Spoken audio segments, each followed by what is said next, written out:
Amazon is in the news again, this time because Vice President Tim Bray stepped down from his post earlier this week.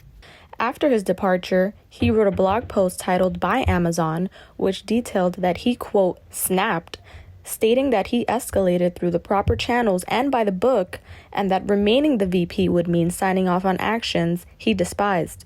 Bray elaborated how various stories surfaced with worker claims about lack of safety precautions. Shortly after, a worker organized for better safety conditions, and ultimately, he was fired. We reached out to Bray for comment. He responded in an email statement saying he did not want to elaborate further than his blog post. The worker he's referring to is Chris Smalls, whom BronxNet brought on to open BXRX Tuesday shortly after he was fired after organizing a strike due to unsafe and unsanitary working conditions. My demands is that they be paid.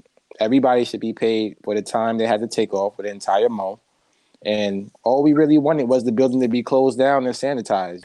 According to an article from Vice, leaked written notes from the meeting show Amazon senior executives planning a smear campaign to discredit Smalls, calling him, quote, not smart or articulate. It's always been lingered in our communities that we're not smart, we're not intellectual, we're not educated. Didn't work this time. They obviously didn't know me.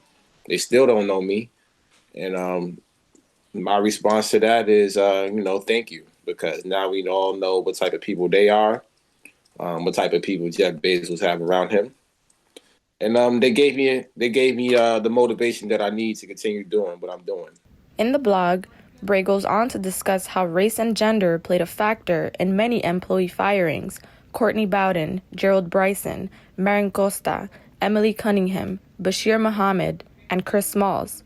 He wrote, I'm sure it's a coincidence that every one of them is a person of color, a woman, or both, right?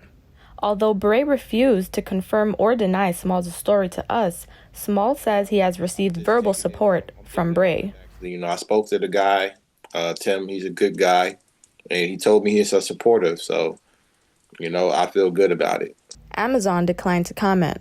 Reporting for BronxNet, Francesca Feliz.